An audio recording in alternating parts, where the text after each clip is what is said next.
Hello students चलो आज આપણે લઈશું chapter number 5 directive principles of state policy and its importance and implementation. હવે જેવી રીતે તમને આર્ટિકલ્સ શીખવાડ્યા એ આર્ટિકલ્સમાં કેવું છે કે જેટલા બી સ્ટેટ છે અને જેટલી બી યુનિયન ટેરિટરી છે બરાબર છે એ બધા માટે છે. ઓકે, તો એવી રીતે જે સ્ટેટ છે એ સ્ટેટની પણ કેટલીક પોલિસી હોય છે બરાબર. એ લોકો જાતે લો નથી બનાવી શકતા પણ એ લોકો અહીંયા છે ને ડાયરેક્ટિવ પ્રિન્સિપલ્સ આપી શકે છે બરાબર. સ્ટેટ પોતાની પોલિસી આપી શકે છે, એને આપણે કહીશું ડાયરેક્ટિવ પ્રિન્સિપલ્સ બરાબર છે. હવે અહીંયા કેવું છે કે જે સ્ટેટ છે ને એને લો બનાવવાના કોઈ અધિકાર નથી, પણ એ પોતાના સ્ટેટની અંદર એટલે લોની અંદર જ રહીને કોઈ વસ્તુ લાવવા માંગતી હોય કે કમ્પલસરી કરવાનું હોય બરાબર છે, તો એને આપણે કહીશું ડાયરેક્ટિવ પ્રિન્સિપલ્સ બરાબર. તો આપણે જોઈએ કે ડાયરેક્ટિવ પ્રિન્સિપલ્સની અંદર પાર્ટ 4 જે આપણે કહેવાય છે બરાબર, એની અંદર આપણે કઈ કઈ વસ્તુઓ આવશે. તો ડાયરેક્ટિવ પ્રિન્સિપલની અંદર આપણે પહેલાં જોયું કે આર્ટિકલ 13 નહીં, આર્ટિકલ 12થી લઈને આપણે 35 સુધી જોયા, જેની અંદર આપણા બધા હક જોયા બરાબર છે. એની અંદર જે લો રિલેટેડ છે, કોર્ટ રિલેટેડ છે, એ બધી વસ્તુ પણ આપણે જોઈ. ઓકે, હવે આપણે જોવાના છે આર્ટિકલ 36 બરાબર છે. એટલે અહીંયાથી જે ચાલુ થાય છે ને એ આર્ટિકલ નથી, એ ડાયરેક્ટિવ પ્રિન્સિપલ્સ છે સ્ટેટ માટેના બરાબર. તો આપણે પહેલાં જે આર્ટિકલ્સ જોઈ ગયા એની અંદર જે માનવ અધિકાર છે બરાબર છે, કોર્ટ રિલેટેડ જે અધિકાર છે, આપણા એસોસિએશન રિલેટેડ અધિકાર છે, એ બધી વસ્તુ આપણે જોઈ. પછી ચાઇલ્ડ એબ્યુઝ છે, હ્યુમન ટ્રાફિકિંગ છે, ઇક્વાલિટી છે, એ બધી વસ્તુ જોઈ બરાબર છે. પછી એમાં કેટલાક લો રિલેટેડ એક્ઝામ્પલ પણ જોઈએ આપણે. હવે અહીંયા આપણે જે જોવાના છે ને એ બધા ડાયરેક્ટિવ પ્રિન્સિપલ્સ છે. ઓકે, પહેલાં છે ને આપણને જે હક આપવામાં આવે છે દેશની અંદર એ, હવે રાજ્યની અંદર આપણે રહીને કઈ કઈ વસ્તુ પાડવાની છે આપણે જોઈએ. તો આપણે આર્ટિકલ 13ની અંદર જે પેલું જોયું છે ધ સ્ટેટ, તો એની ડેફિનેશનમાં શું આવશે એ આપણે ઓલરેડી જોઈ ગયા છે બરાબર છે. પણ એ વસ્તુ છે ને તે અહીંયા પણ લાગુ પડે છે. જે ધ સ્ટેટ છે બરાબર, આર્ટિકલ 12ની અંદર એ છે બરાબર છે, ફંડામેન્ટલ રાઇટ્સની અંદર. તો એ સ્ટેટ હું ફરીથી રિપીટ કરું છું કે સ્ટેટ કોને કહીશું. The state includes the government and parliament of India and the government and the legislature of each of the states and all local authorities within the territory of India or under the control of government of India. તો અહીંયા the state કોને કહીશું, તો જેની અંદર જે government છે એને ઇન્ક્લુડ કરવામાં આવેલી હોય, પાર્લામેન્ટ ઓફ ઇન્ડિયાને અહીંયા ઇન્ક્લુડ કરવામાં આવેલી હોય, એની સાથે સાથે તો ગવર્મેન્ટની સાથે સાથે જેટલા બી લેજિસ્લેચર છે, જે લો, જે કોર્ટ, એને આપણે લેજિસ્લેટર કહીશું બરાબર છે. એ સ્ટેટની બધા સ્ટેટની જે લેજિસ્લેટર છે અહીંયા ઇન્ક્લુડ થયેલી હોય, લોકલ ઓથોરિટીઝ જે છે એ અહીંયા ઇન્ક્લુડ થયેલી હોય.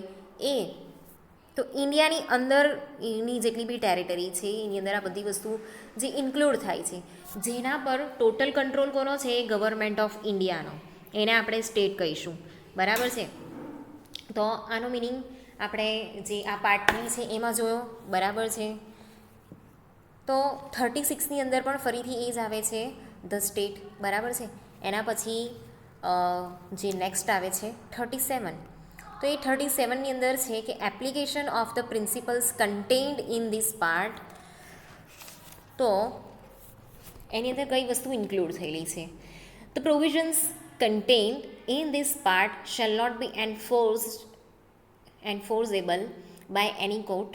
હવે અહીંયા જેટલા પણ લોઝ અહીંયા આવેલા છે કે જે વસ્તુ અહીંયા જે જોગવાઈઓ કરવામાં આવેલી છે બરાબર છે હ્યુમન માટે કે લોકોના લાઈફ માટે, એની અંદર જે કોર્ટ છે ને એના દ્વારા અહીંયાથી કોઈ લો લાવવામાં નથી આવેલા, એ લોકો દ્વારા કોઈ ફોર્સ કરવામાં નથી આવેલો બરાબર છે કે તમારે આનું અમલ કરવાનું છે, એવું કોઈ અમલપત્ર અહીંયા લાવવામાં નથી આવેલું બરાબર છે. પણ અહીંયા જેટલા બી પ્રિન્સિપલ્સ છે ને એની અંદર એ મતલબ કઈ જગ્યાએથી આવે છે? તો but the principles therein laid down are nevertheless fundamental in the governance of the country, and it shall be the duty of the state to apply the principles of making laws. ચાલો, હવે એ છે ને કોર્ટમાંથી તો forcefully આવેલી નથી, બરાબર છે, પણ અહીંયાના જે પ્રિન્સિપલ છે, બરાબર છે, એ પ્રિન્સિપલ ફંડામેન્ટલ રાઇટ્સની અંદર આવે છે આપણા, બરાબર છે, જે ગવર્નન્સ ઓફ કન્ટ્રી છે, કન્ટ્રીનું આખું જે ગવર્નન્સ ચાલે છે, બરાબર છે, એની અંદર એ આવે છે, બરાબર છે. અને આ જે વસ્તુ છે એ આપણા ફંડામેન્ટલ રાઇટ્સમાં આવતા હોવાથી જેટલી બી સ્ટેટ છે, જેટલા બી સ્ટેટ્સ છે, એ લોકોને કમ્પલસરી આ વસ્તુ બધી જગ્યા પર અપ્લાય કરવાની છે, બરાબર છે, કે જેટલા બી લો બનાવવામાં આવેલા છે એ લોમાં સાથ સહકાર આપવાનો છે અને જે પ્રિન્સિપલ્સ છે એને ફોલો કરવાના છે. ઓકે, એના પછી આપણે નેક્સ્ટ લઈશું state to secure a social order for the promotion of welfare of the people. તો અહીંયા જે સ્ટેટ છે એ સ્ટેટના જે સ્ટેટના જેટલા બી ગવર્નન્સ છે, બરાબર છે, એ લોકોનું કામ શું છે કે જેટલા બી સોશિયલ ઓર્ડર્સ છે, બરાબર છે, કે પછી લોકોના વેલફેર માટે જે સોશિયલ ઓર્ડર્સ બનાવવામાં આવેલા છે એ લોકોને સિક્યોર કરવું, બરાબર છે. તો એમાં પહેલું છે the state shall strive to promote the welfare of the people by securing and protecting as effectively as it may a social order in which justice, social, economic and political shall inform all the institution of the national life. ચાલો, તો હવે અહીંયા સ્ટેટનું કામ શું છે કે જેટલા બી welfare છે, બરાબર, કે જેટલી બી જે લોકોને સિક્યોર કરવાનું છે, જે પ્રોટેક્ટિંગ કરવાનું છે, બરાબર છે, એના માટે જે લો બનાવવામાં આવેલા છે, એના માટેના જે આર્ટિકલ્સ છે, બરાબર છે, એટલે જે લોકોના વેલફેર માટે બનાવવામાં આવેલા છે એ લોકોને પ્રમોટ કરવાની અહીંયા ટ્રાય કરવાની છે, બરાબર છે.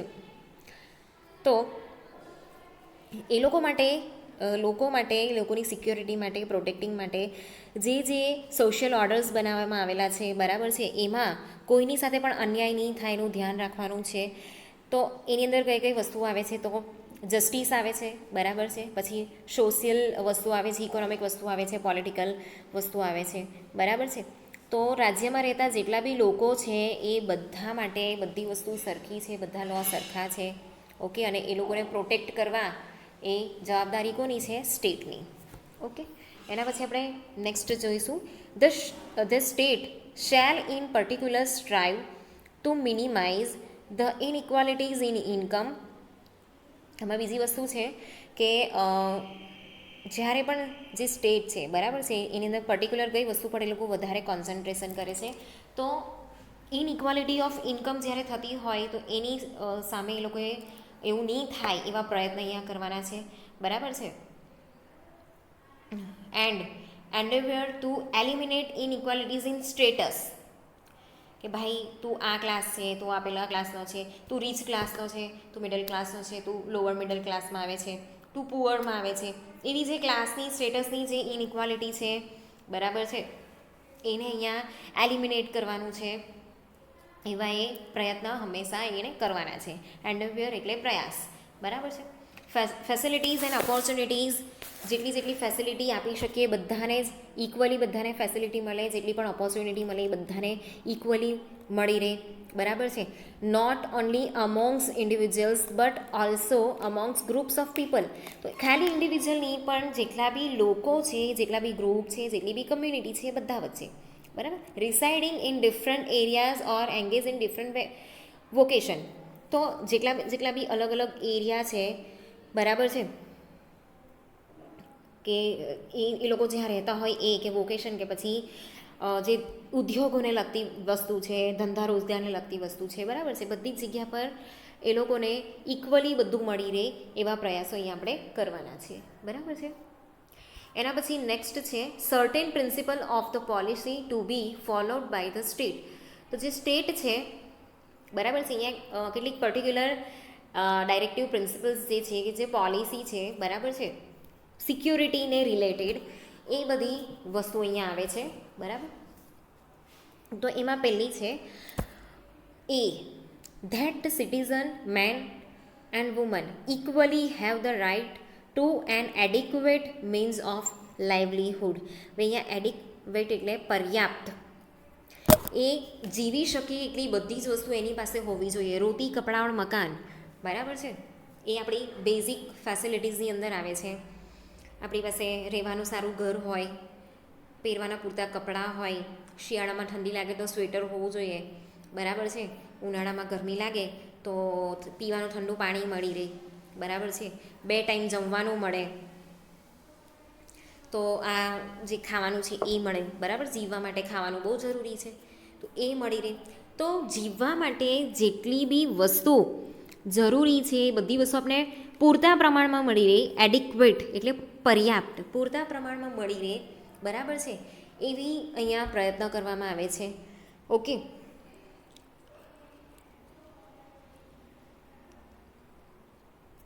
નેક્સ્ટ લઈએ, that ownership and control of the material resources of the community are so distributed as best to serve the common goods.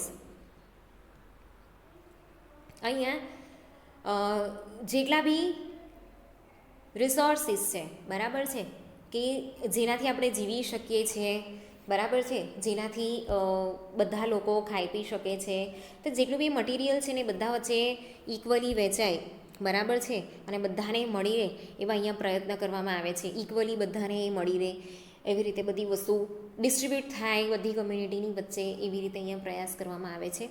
એના પછી નેક્સ્ટ લઈએ, that the operation of the economic system does not result in the concentration of wealth and means of production to common detriment. તો અહીંયા કેવું છે કે જે economic સિસ્ટમને માટે જે વેલ્થ યુઝ કરવાની છે, બરાબર,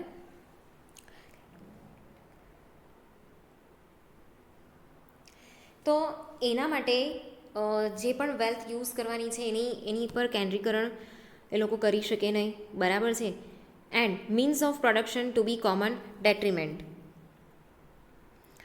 અને જેટલું બી પ્રોડક્શન માટે જે પણ રો મટીરિયલ આવે છે કે જે પણ બધી વસ્તુ અહીંયા લાવવામાં આવે છે એનો બગાડ નહીં થાય, એને હાનિ નહીં થાય એવા પ્રયત્નો અહીંયા કરવાના છે. કેમ કે જે પ્રોડક્શન થશે તો આપણે લોકોને આપી શકીશું ને, બરાબર ને. એના પછી આપણે નેક્સ્ટ લઈએ, that there is a equal pay for equal work for both men and women. બધાને એક સરખો પગાર મળવો જોઈએ, એ પછી ભલે મેન હોય કે વુમન હોય, ઇક્વલ કામ કર્યું તો ઇક્વલ પે મળવો જોઈએ. તો જેવું જેવું કામ એવું ઇક્વલ પે મળવું જોઈએ, પછી ભલે મેન હોય કે વુમન હોય, બધા માટે એક સરખી સેલેરી. ઓકે. એના પછી નેક્સ્ટ છે, that the health and strength of workers men and women and the tender age of children are not abused. તો જેટલા વર્કરની સ્ટ્રેન્થ છે, એ લોકોનો કામ કરવાનો જે પાવર છે, બરાબર છે, એ લોકોને અહીંયા જાળવી રાખવાનો છે, એને કોઈ નુકસાન નહીં થવું જોઈએ, એ લોકોની હેલ્થની પૂરેપૂરું ધ્યાન રાખવાનું છે. તો આ જે વસ્તુ છે એ જે તે ઇન્સ્ટિટ્યૂટ, ઓર્ગેનાઇઝેશન કે પછી કોઈ પણ કંપનીની અંદર લોકો કામ કરતા હોય તો એ લોકોના હેલ્થનો ખ્યાલ રાખવો એ લોકોની જવાબદારી છે, બરાબર. એ પણ સ્ટેટ પોલિસીની અંદર આવે છે, તેમજ જે કંપની છે એ લોકોની પોલિસીમાં પણ આવે છે. પછી જે ટેન્ડર એજના લોકો છે, બરાબર, કે ચિલ્ડ્રન 14 વર્ષની અંડર જે આવતા હોય એ, બરાબર છે, એ લોકો એબ્યુઝ નહીં થાય, બરાબર, ફિઝિકલી કે પછી મેન્ટલી કે કોઈ બી રીતે એ સાચવવાનું કામ એ લોકોનું છે. કે ઇન્ડસ્ટ્રીની અંદર એ લોકોને એઝ અ વર્કર, મજૂર તરીકે એ લોકો નથી રાખતા ને, બરાબર છે, એ બધી વસ્તુ અહીંયા રાખવી પડે છે, બરાબર છે. તો એ લોની અંદર જ આવે છે. And that citizen are not forced by economic necessity to enter a vocation in suited to their age or strength. તો આવા કોઈ ધંધા રોજગારની અંદર એ લોકોને આપણે ફોર્સફુલી કશે પણ રાખી શકીએ નહીં, બરાબર છે. પૈસાની જરૂર હોવાથી આપણે એને કોઈ પણ રીતે એ લોકોના ટેન્ડર એજમાં કે પછી એ લોકોના સ્ટ્રેન્થ કરતાં વધારે કામ કરાવવું, એવી બધી વસ્તુ આપણે અહીંયા કરી શકીએ નહીં. તો કોઈ પણ ધંધા રોજગારના જે સાધનો છે, બરાબર છે, એમાં એ અમુક કલાક જ કામ કરી શકે ને અમુક કેપેસિટીથી જ કામ કરી શકે, બરાબર, એ નક્કી જ કરવામાં આવેલું છે. એ લોકો જે ચિલ્ડ્રનને મજૂર તરીકે રાખે છે, બરાબર છે, કે લોકોને અબ્યુઝ કરે છે, એ બધી વસ્તુ અહીંયા બેન છે. ઓકે, એના પછી નેક્સ્ટ લઈએ, that children are given opportunities and facilities to develop in the healthy manner and in condition of freedom and dignity, and the childhood and youth are protected against exploitation and against moral and material abandon. તો બધા જે નાના છોકરાઓ છે, children છે, બરાબર, એ લોકોને બધાને હેલ્થને રિલેટેડ બધી જ જાતની ઇક્વલ ફેસિલિટીઝ અને ઓપોર્ચ્યુનિટી મળવી જોઈએ, લાઈક રાઇટ ટુ એજ્યુકેશન, બરાબર છે, બધાને જીવવાનો હક છે, એટલે સારી રીતે એ લોકો ખાઈ શકે, તો એક હેલ્ધી લાઈફ એ લોકોને મળે, બરાબર છે. અહીંયા બધી જ જાતની ફ્રીડમ આપવામાં આવેલી છે, બરાબર છે. અને જે ચિલ્ડ્રન અને યુથ છે એ લોકોને પ્રોટેક્શન મળે અગેન્સ્ટ એક્સપ્લોઇટેશન, બરાબર છે, કે પછી અગેન્સ્ટ મોરલ કે પછી મટીરિયલ અબેન્ડન, એ બધી અગેન્સ્ટમાં એ લોકોને પ્રોટેક્શન મળે એ માટેનો લો છે, બરાબર છે. કે કોઈ પણ ભણતું વ્યક્તિ છે એ લોકોનું આપણે એવું નહીં કહી શકીએ કે ચાલો તમારું એજ્યુકેશન છે છોડી દો અને પછી નોકરી કરો, બરાબર છે, એવું આપણે એ લોકોને કહી શકીએ નહીં. હા, મજબૂરીની અંદર છોડી દે તો એ વસ્તુ અલગ છે, બરાબર છે. તો આ રીતે બધા જે ચિલ્ડ્રન છે કે યુથ છે એ લોકોને ભણવાનો જે અધિકાર છે, હેલ્ધી જીવન જીવવાનો જે અધિકાર છે, બરાબર. તમને આગળ પણ કીધેલું છે કે એ લોકોને મધ્યાહન ભોજનની જે સુવિધા આપવામાં આવે છે, સ્કૂલમાં ફ્રી એજ્યુકેશન આપવામાં આવે છે, ફ્રીમાં ચોપડા, યુનિફોર્મ બધું આપવામાં આવે છે, એની સાથે સાથે આમ જે જમવાનું છે એ પણ આપવામાં આવે છે, બરાબર છે. તો આ બધી સુવિધાઓ અહીંયા પૂરી પાડવી એનું એ કામ કોનું છે? રાજ્યનું છે. એના પછી નેક્સ્ટ છે equal justice and free legal add.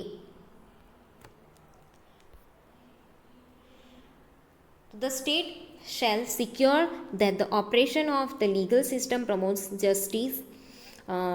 જે પણ સિક્યુરિટી અને પ્રોટેક્શનને રિલેટેડ જેટલા બી લોસ છે, બરાબર છે, એમાં સૌથી વધારે શું પ્રમોટ કરવામાં આવે છે કે ભાઈ જસ્ટિસ, બરાબર છે, ઇક્વલ ઓપોર્ચ્યુનિટી. એની અંદર પછી કોઈ બી પર્ટિક્યુલર વ્યક્તિ હોય કે પછી કોઈ પણ કમ્યુનિટી હોય, કોઈ પણ રિલિજિયન હોય, રાજ્યના બધા જ વ્યક્તિ માટે આ બધી વસ્તુ ઇક્વલ છે, બરાબર છે. પણ એની અંદર લીગલ એડ્સનો યુઝ કરવામાં આવે છે, બરાબર, લેજિસ્લેશન અને સ્કીમ્સનો યુઝ કરવામાં આવે છે. બધાને જે ઓપોર્ચ્યુનિટી છે એ ઓપોર્ચ્યુનિટી ઇક્વલી મળી રહી છે કે કેમ, કે પછી એ લોકોને જે ઓપોર્ચ્યુનિટી મળી છે એ બરાબર મળી છે કે કેમ. તો જે અહીંયા જે સિક્યોરિંગ જસ્ટિસ છે, બરાબર, એ બધી વસ્તુ અહીંયા ધ્યાન રાખવામાં આવે છે. જે સિટીઝન છે એ ઇકોનોમિકલી સ્ટેબલ છે કે નહીં, એની જેટલી બી ડિસએબિલિટીઝ છે, બરાબર, એ દૂર કરવાનો અહીંયા પ્રયત્ન કરવામાં આવે છે. કેટલાક ક્લાસ એવા હોય કે બહુ બેકવર્ડ હોય, એ લોકોને મજૂરી કામ કરીને એ લોકો કમાતા હોય, તો એ લોકોને બરાબર પગાર ધોરણ મળી રહે છે કે નહીં, એ લોકોનો કામનો એ લોકોને બરાબર પૈસા મળે છે કે નહીં, એનું ધ્યાન રાખવું એ સરકારનું કામ છે. તો એના માટે એ લોકોએ કેટલાક નીતિ નિયમો બનાવેલા છે, કેટલીક સ્કીમ્સ પણ એ લોકો માટે બહાર પાડેલી છે, બરાબર છે, ટ્રેનિંગની ને એની બધી, બરાબર છે, જેથી એ લોકો ટ્રેનિંગ લઈને શીખી શકે અને સારા પગારની નોકરી મેળવી શકે, બરાબર. એના પછી છે ઓર્ગેનાઇઝેશન ઓફ વિલેજ પંચાયત. તો the state shall take step to organise village panchayats and endow them with such powers and authority as may be necessary to enable them to function as unit of self government. તો અહીંયા જે પંચાયત છે self government જેવું કહેવાય છે, બરાબર, જે લોકોને